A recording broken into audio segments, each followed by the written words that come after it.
द्वादश भाव में गुरुदेव यानी बृहस्पति ग्रह। यहाँ पर विद्वान सब अपने फलों के विषय में जो बता रहे हैं वो सब अपने अपने अनुसार भिन्न एक दूसरे से बता रहे हैं। केवल एक चीज मिलती है कि ऐसा इंसान थोड़ा कंजूस होता है, खर्चा करने में थोड़ा कम ही करता है। लेकिन बहुत सौ ने ऐसा भी बताया कि खर्चेलू होता है आदमी, बहुत खर्चा करता है। केवल गर्ग जी महाराज के फल थोड़े से भिन्न है। वो बोल रहे हैं कि जब तक बढ़ चढ़कर खर्चा तो करता है लेकिन सेवा करने में चतुर होता है, थोड़ा क्रोधी भी होता है, और जो आलसी किस्म के लोग होते हैं उनसे झगड़ा फसाद भी कर सकता है। अन्न की कोई कमी नहीं होती ऐसे इंसान को, और वस्त्र, सोना, संपत्ति सब प्राप्त होते। लेकिन बाकी जो विद्वान है वो सब इनसे अपोजिट बता रहे। तो ये भावानुसार फल थे, कालपुरुष की कुंडली अनुसार। हम लोगों की चर्चा है कन्या लगन की, और कन्या लगन में गुरुदेव यहाँ पर चतुर्थेश यानी सुखेश और सप्तमेश दोनों का स्वामित्व इनको प्राप्त होता है। जब होरा पाराशर को हम लोग पढ़ते हैं कि चतुर्थ स्थान का स्वामी आपके द्वादश स्थान में विराजित हो, तो चतुर्थ स्थान से संबंधित कोई अच्छे फल ऐसे जातक को प्राप्त नहीं होते। ये आपके होरा पाराशर का मत है। तो हम लोग तो ऐसा तो बोल नहीं सकते कि वो नहीं होंगे। जब लिखा है तो उसको समझना पड़ेगा आपको।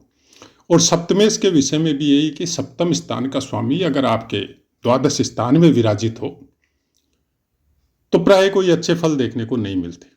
मतलब अगर लग्नानुसार, कन्या लगन के अनुसार आपका गुरुदेव अगर द्वादश स्थान में यानी 12वें स्थान में विराजित है तो होरा पाराशर भी इसके लिए कोई अच्छे फल आपको नहीं बताती। ये थी पुस्तकों की बातें। कुछ चीजें हैं जो हम प्राय कर बोलते हैं कि जो पुस्तकों में लिखा है वो वैसा का वैसा कभी नहीं मिलता है। आपको एक एक ग्रह के फल समझने पड़ेंगे। बाकी सब ग्रहों की फिर एक साथ प्रिडिक्शन करनी पड़ेगी, क्योंकि किसी न किसी ग्रह पे किसी न किसी ग्रह की दृष्टि होती है, किसी न किसी ग्रह की युति होती है।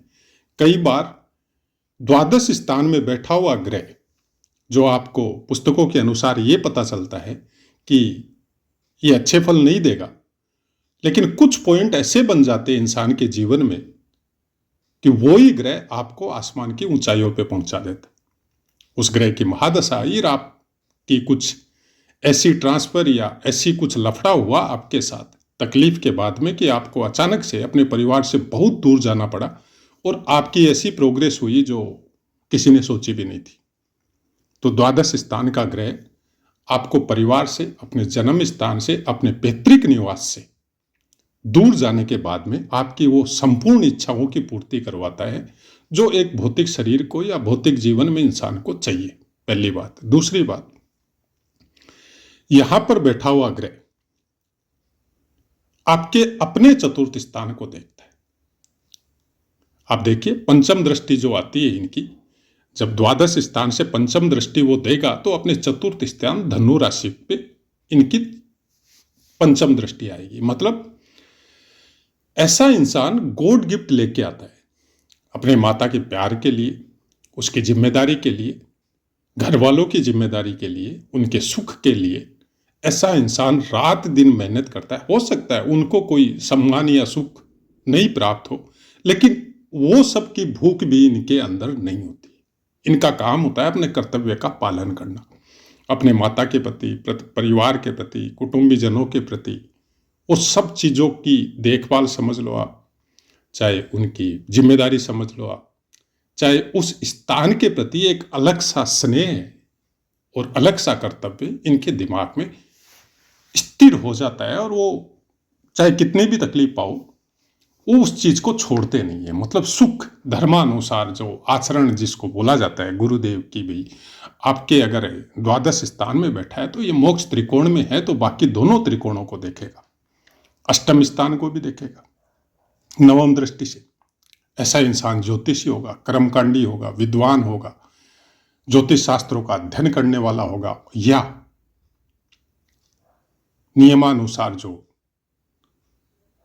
पर्टिकुलर किसी भी देश में जो शिक्षा पद्धति या शिक्षा प्रणाली है जो सरकार द्वारा बनाई जाती है एजुकेशन के लिए, हो सकता है वैसी एजुकेशन आपकी नहीं हो, लेकिन फिर भी ऐसा इंसान ज्ञानी होता है, ज्ञान के मर्म को समझने वाला होता है, बातों को समझने वाला होता है और समय के साथ साथ मैच्योर होता है। मतलब एक आदमी जो सब कुछ प्राप्त हो रहा है उसको और उसकी उम्र भी बहुत हो गई, लेकिन मैच्योरिटी जैसी चीज उनके अंदर नहीं आई, लेकिन इनके अंदर आती है और वो भी अपनी स्ट्रगल से, अपने समय के साथ जो जो तकलीफें इन्होंने पाई, वो तकलीफों को ये किसी के सामने कहे भी नहीं, अपने अंदर ही अंदर उसको इस तरह से अपने आप को बनाया कि अंदर से कुछ चीजें ऑटोमेटिक उन तकलीफों की वजह, तकलीफों में भी एक तरह की ऊर्जा होती है। हमेशा ध्यान रखिएगा, आपको जब कोई कुंठा होती है, कोई मन में कोई तकलीफ होती है, किसी ने अपमान कर दिया तो गुस्से के रूप में कुछ तकलीफ होती है, और उसको जब आदमी अपने अंदर में उस ऊर्जा को विलीन करने की कोशिश करता है तो कुछ चीजें ऑटोमेटिक एक्टिव होती है। क्योंकि बोला जाता है कि शरीर के अंदर इतनी नाड़ियां हैं और उनका कार्य सब टाइम सब समय नहीं चलता, लेकिन ये सब ऊर्जा जब आपके मस्तिष्क में या उन नाड़ियों में जब प्रवाहित होती है, चाहे गुस्से के रूप में हो, अपमान के रूप में हो, या कुछ मानसिक कुंठा, कोई तकलीफ जिसको आप किसी को बता भी नहीं सकते उस रूप में हो, कि आप सब जिम्मेदारी अपनी पूर्ण कर रहे हैं लेकिन कहीं से कोई सम्मान नहीं मिल रहा है, कहीं कोई आपको पूछने वाला नहीं है, तो फिर वो उसकी यात्रा का जो पड़ाव है वो कुछ चीजें एक्टिव होने के बाद में कुछ इस तरह का ज्ञान इनको प्राप्त होता है कि मेरी भौतिक जीवन की जो ये जन्म मेरे को मिला है उसमें हमारी ड्यूटी यही है, हमको इस कर्तव्य का पालन करना है, इसमें चाहे हमको सम्मान मिले चाहे अपमान मिले, इसका कोई औचित्य है ही नहीं। क्योंकि जो भी सम्मान अपमान, फिर गुरु उस तरह का ज्ञान दे देता है कि ये शरीर के साथ जुड़ा हुआ है, हमारे प्रारब्ध के साथ जुड़ा हुआ है और हमको इस मोह माया में कोई मतलब नहीं है। ऐसा इंसान तंत्र मंत्र के संबंध में, वेद या वेदांग के संबंध में, पुराणों के संबंध में, कथा भागवत के संबंध में और अच्छे मतलब ज्योतिष के जो सूत्र है उसको समझने वाले बहुत अच्छे विद्वान होते हैं। अगर ऐसी लाइन या ऐसी चीज इनके कार्यकाल में कहीं से जैसे पढ़ने को मिल जाए, कोई ऐसे इंसान इनके साथ जुड़ जाए जिनसे ये ज्ञान इनको प्राप्त हो जाए, तो ये उसका गहन अध्ययन करते हैं और इनकी रुचि भी होती है। लेकिन प्रॉब्लम ये है कि ये चीज ये उसके साथ कन्वर्ट नहीं करेंगे, पैसे के साथ। हाँ, लोगों का भला करेंगे, ये बात सही है, और बाकी ग्रहों का अगर कोई साथ हो और कोई प्लेसमेंट इस टाइप का हो तब एक अलग बात है कि वो उस चीज को पैसे की तरफ लेके जाए, लेकिन अकेला गुरु पैसे की तरफ भूख द्वादश स्थान में बैठा हुआ आपको नहीं देगा। जबकि हालांकि पैसे का कारक भी है गुरुदेव, धन का कारक है, लेकिन द्वादश स्थान में क्या होता है कि जैसे कोई स्थान आपको मिल गया, सपोज कोई वृद्धाश्रम है, कोई मठ मंदिर है, कोई ऐसा कोई ट्रस्ट का कोई स्थान है जिसमें लोगों का भला होता हो, लोगों के लिए बना गया हो और आपको वहां पे नियुक्त कर दिया गया, वो सैलरी बेस पे हो सकते हैं, सेवा बेस पे हो सकते हैं, तो फिर एक तो पहली बात तो आपको अपनी आत्मसंतुष्टि बहुत होगी, क्योंकि यहां से बैठा हुआ गुरुदेव आपके छठे स्थान को पूर्ण दृष्टि से देखता है, तो सेवा भाव करने की प्रवृत्ति आपके अंदर आप बाय बर्थ लेके आए। अब सेवा ये तो है नहीं कि आप शारीरिक रूप से किसी की सेवा करेंगे, नहीं, आप ज्ञान के द्वारा सेवा करेंगे। मतलब कोई कुंठित है, कोई अपमानित है, कोई मन में तकलीफ लेके बैठा हुआ है, कोई आश्रम में आया, आप वहां आश्रम को संभाल रहे हैं, तो मनोवैज्ञानिक रूप से आप उस चीज की सेवा उनके साथ देंगे, उसको अपने शब्दों के द्वारा, अपनी विल पावर के द्वारा, अपने ज्ञान के द्वारा उस चीज का तकलीफ उसके मन से आप मिटाने की कोशिश करेंगे और बहुत हद तक आप सफल भी होंगे। लेकिन घर परिवार में आपके खुद के साथ ऐसा होगा, ये एक मेजर प्रॉब्लम है। अब द्वादश स्थान का गुरु है और लग्न अनुसार आपकी कुंडली में बैठा है, तो ये जो फल बताए गए हैं वैसे के वैसे मिले, आपको कोई जरूरी नहीं है। कारण पहले बात तो चंद्र कुंडली के अनुसार देखिए कि गुरु लग्न आपके चंद्रमा के साथ है या केंद्र में है या त्रिकोण में है। नहीं है, वहां भी नहीं है। वहां भी मान लीजिए आपको यही मिला कि आपका या तो छठे स्थान में है या अष्टम में है या द्वादश में है। चलिए, उसके बाद में सूर्य कुंडली उठाइए, सूर्य कुंडली के अनुसार देखिए कि कहीं केंद्र या त्रिकोण में है। मतलब आपका आधे से ज्यादा प्रभाव इन सब विभिन्न कुंडलियों में जब आप किसी ग्रह को देखेंगे तो परिवर्तन हो जाता है। और उसके बाद में आता है पूरी तरह रिफाइन करके आप नवमांश कुंडली को देख लीजिए। नवमांश कुंडली में कहाँ विराजित है। तो बहुत से ग्रह जब हम लोग पहले दृष्टि डालते हैं लगन कुंडली पे और वहां पे कुछ किसी ग्रह की कोई आपकी दशा महादशा या अंतरदशा चल रही है और कोई पीड़ा महसूस हो रही है, तो उस ग्रह का अध्ययन करने के लिए फिर आपकी चंद्र कुंडली देखी जाती है, सूर्य कुंडली देखी जाती है और उसके बाद में नवमांश कुंडली देखी जाती है। फिर कौन सी चीज की पीड़ा चल रही है उसके हिसाब से बाकी अनेक जो षड्वर्ग है उनका अध्ययन किया जाता है। अब षड्वर्ग में विभिन्न तरह के षड्वर्ग आदमी देखता नहीं है। उसका सबसे बड़ा कारण है कि टाइम आपका सही है या नहीं है। अब टाइम को रेक्टिफाई भी किया जा सकता है कि सही टाइम लगाया जा सकता है। ऐसी बात नहीं है कि ज्योतिष में ये नहीं होता है, होता है। लेकिन एक ज्योतिषी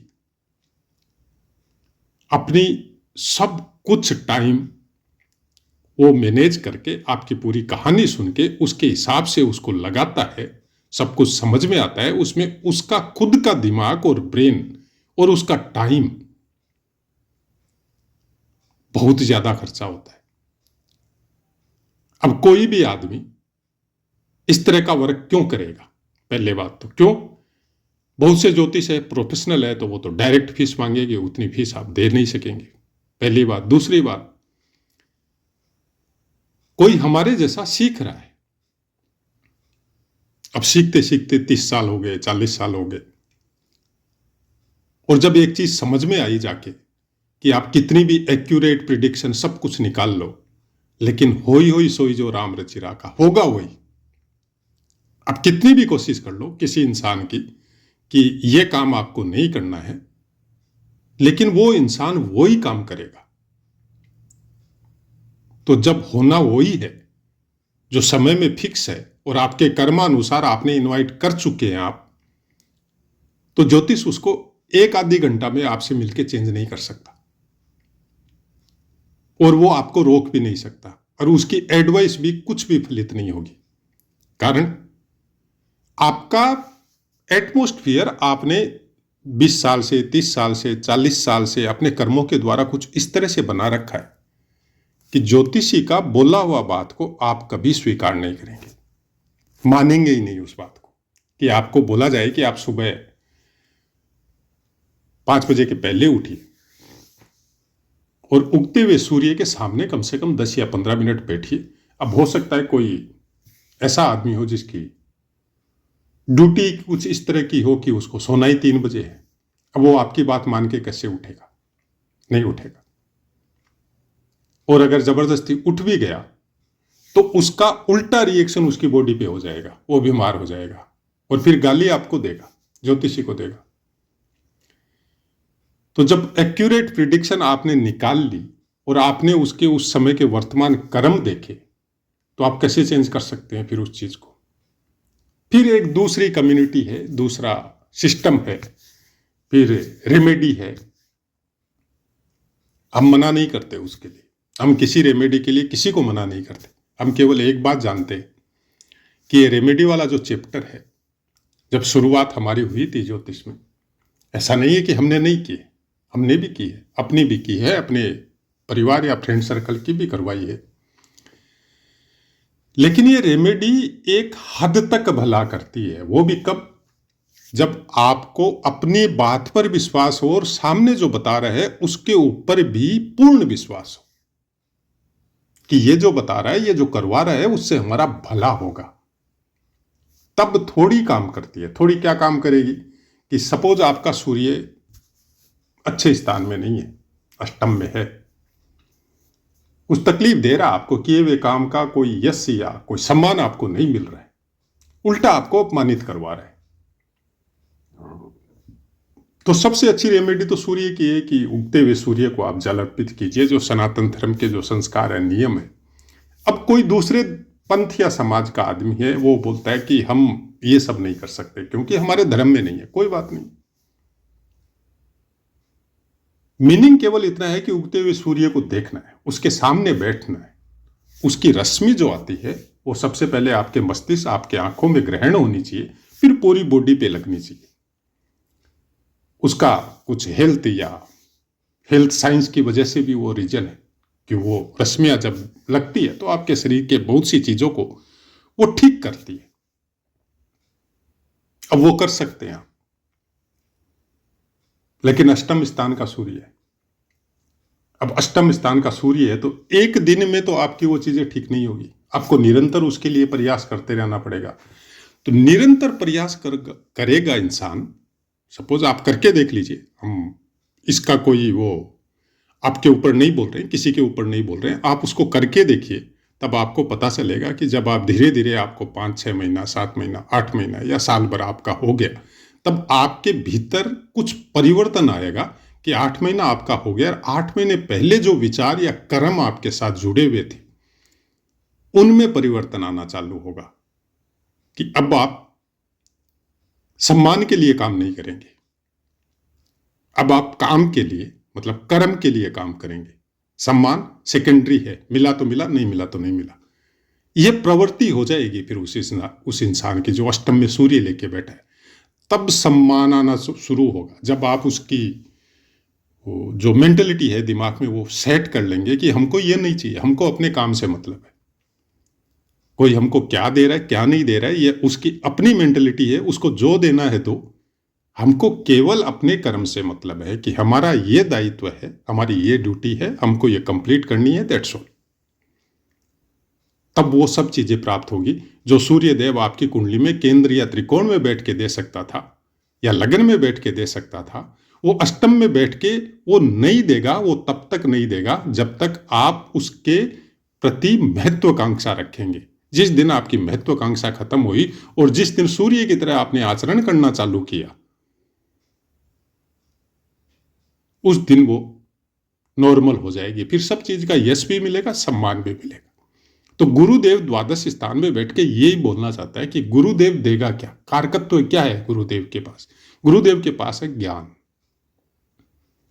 उसने भरपूर आप लेके आए, लेकिन उस ज्ञान का जो सम्मान है या उस ज्ञान की जो इंपॉर्टेंस है, उस ज्ञान का जो बोलते हैं ना कि दूसरे को शिक्षा देना, दूसरे को बताना, वो वहां काम नहीं करेगा जहां आपका बचपन बीता है, जहां आपका बर्थ हुआ है, जहां आपका परिवार है, जहां आपका समाज है, वहां काम नहीं करेगा। क्यों? वो आप पे विश्वास ही नहीं करेंगे। कहां काम करेगा? आपके घर से दूर, बहुत दूर। अगर उस ज्ञान की चीजें आप वहां अप्लाई करोगे जहां आपको कोई जानते नहीं है, वहां वो ज्ञान काम करेगा। और वहां का सम्मान फिर आपके परिवार में या आपके समाज में या आपके गली मोहल्ले में ये सोचने के लिए मजबूर करेगा कि हम लोगों ने नहीं पहचाना इसको जो आज वहां पर सम्मान मिल रहा है, ये एक्चुअल में उसका हकदार है, गलती हम लोगों की थी। एक समय में वो उस चीज को स्वीकार करेंगे। कब? जब आप उस स्थान के लिए अपनी जो महत्वाकांक्षा है उसको भूल जाएंगे, आप मतलब ही नहीं रखेंगे उस स्थान से, तब वो स्थान वाले आपके पास चला के जाएंगे। फिर द्वादश स्थान का सूर्य गुरुदेव यही बात बता रहे हैं। हालांकि हर ग्रहों का अपना अपना कारकत्व है और कोई भी ग्रह आपके द्वादश स्थान में बैठे हुए हैं तो उसके कारकत्व के अनुसार वो जो चीजें हैं आपको अपनी बर्थ लैंड में उसको भूलनी पड़ेगी। आपको उससे बहुत दूर जाना पड़ेगा उस चीज को अप्लाई करने के लिए, और उसके लिए अथाह संघर्ष करना पड़ेगा। तो जो भी द्वादश स्थान का कोई ग्रह लेके बैठा हुआ है उसको संघर्ष के बगैर वो सफलता प्राप्त नहीं होगी। और एक सीमा में आके वो आदमी ये मतलब प्रीमेच्योर हो जाएगा कि हमको कोई मतलब नहीं है सम्मान से, हमको कोई मतलब नहीं है धन से, हमको कोई मतलब नहीं है हमारे ऐश भोग के संसाधन हमारे घर में जुटे उससे। तब वो सब चीजें प्राप्त होगी। मतलब व्यय का स्थान एक तो होता है कि भौतिक जरूरतें जो है आपकी, या भौतिक संसाधन जो आपके पास है, या धन आपके पास है, तो उसका व्यय। और एक व्यय होता है कि आप अंदरूनी जो आपकी जो रिक्वायरमेंट है, जैसे आदमी को अध्यात्म चाहिए, आदमी को शुद्ध बुद्धि चाहिए, शुद्ध ज्ञान चाहिए, जिसके द्वारा वो अपना और अपनों का भला कर सके।